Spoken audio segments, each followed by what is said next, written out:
Shalom, and welcome to another lesson in the series, The People of Israel Are Striving for Leadership. Today we will study the book of Judges, Shoftim, chapter 14, Perek Yud Daled. We've already begun the story of Shimshon, Samson. In chapter 13, we met his parents, who were informed by the angel that they are about to bore a son, who from the day he will be born will actually keep himself from any impurity. He will have to keep away from cutting his hair, and he has, this is maybe the most important thing, he has a mission. And the mission is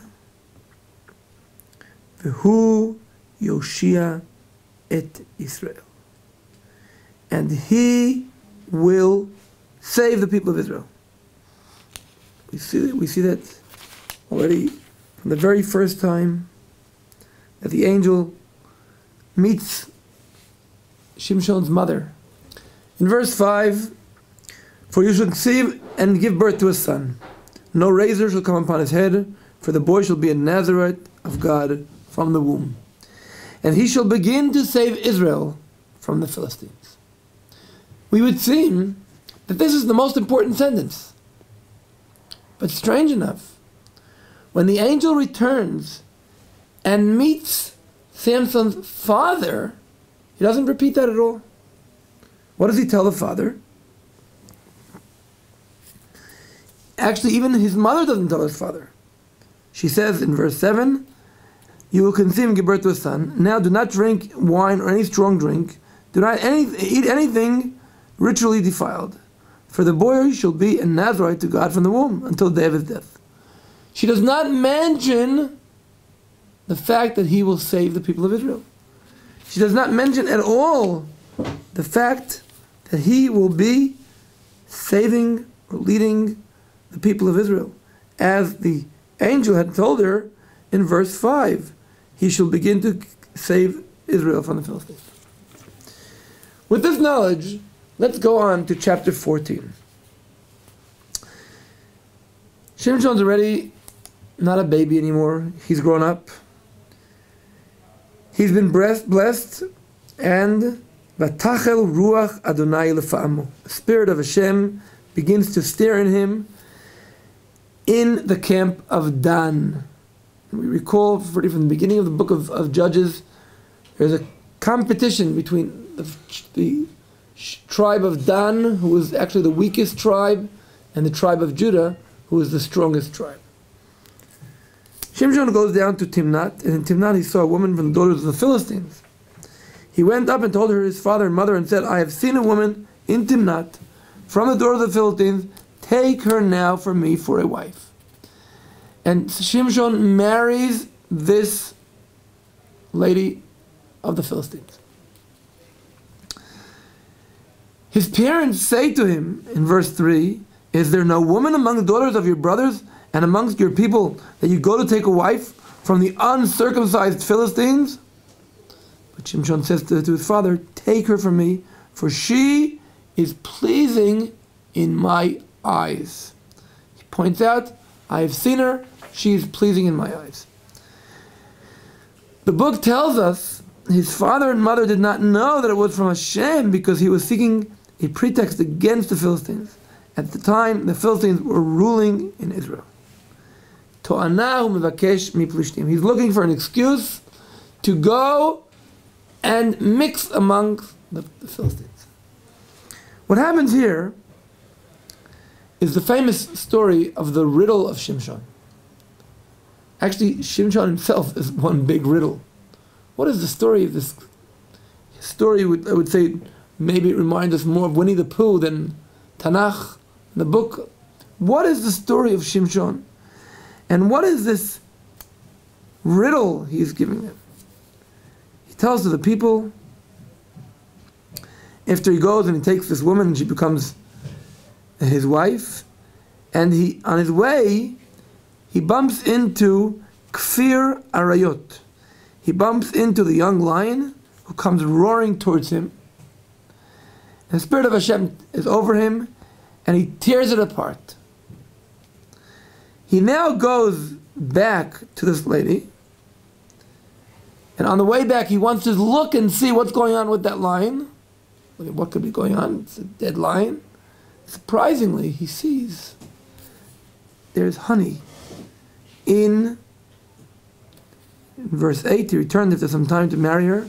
He turned aside to see the fallen carcass of the lion, and he saw that the swarm of bees was in the body of the lion with honey. He scooped it up in his hands. He went on walking and eating. He even gave his parents some of it, and they ate. But he did not tell them he had scooped it from the body of the lion. The lion, a very strong animal. The bee, very small animal, but also sharp and pointy, stingy, but with sweetness. Just remind yourself of that.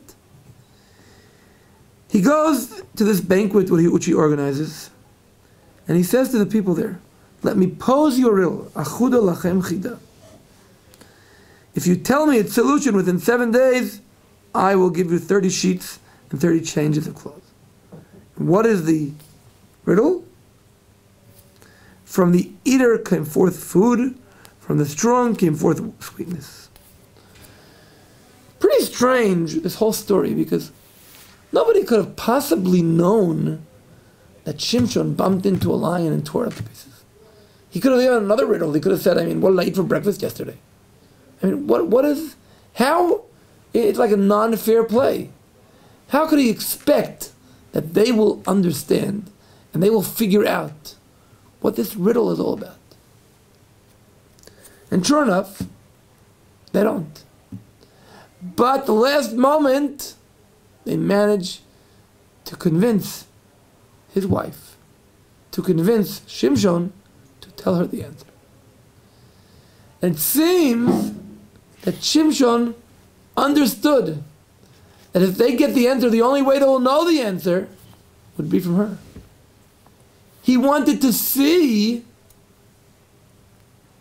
how much he can trust her. Or actually, I would say he wanted to point out that he couldn't trust her. And now we get back to the question of Shimshon. Shimshon was able to overcome a lion. His strength is stronger than the strongest of beasts. He's able to tear the lion into pieces. They convince her to find out the solution of this riddle. And they say to him, what is sweeter than honey and what is stronger than a lion? And he says to them, if you had not plowed with my calf, you would not have solved my riddle. And here is the story. Here is the story. Shimshon, who is able to overcome the strongest of beasts, has a problem when it comes to sweetness of honey. He has a problem when it comes to his calf. He has a problem when it comes to the strength of this woman. Now, God gives Shimshon this Spirit of Hashem, the ability to save the people of Israel. And he is going to save them. But it's his choice how to do it. He could have, for instance, bumped into the lion instead of tearing it to pieces. He could have taken advantage of the lion, maybe even ridden on it, and scare the Philistines.